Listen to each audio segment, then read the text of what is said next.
Telugu trader ఛానల్కి స్వాగతం. ఈరోజు మన మార్కెట్ కొద్దిగా నెగటివ్గా ఓపెన్ అయ్యింది.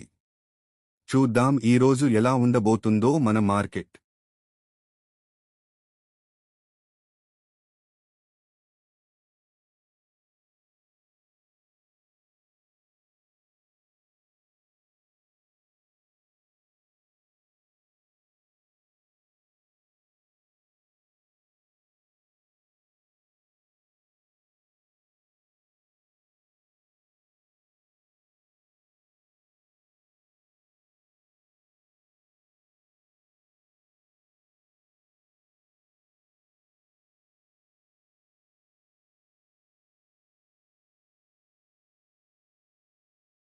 ఈరోజు మన మార్కెట్స్ క్లోజ్ అయ్యేసరికి మన ప్రైవేటు బ్యాంక్స్ ఈటీఎఫ్ పడి 1280 నష్టంలో ఉంది.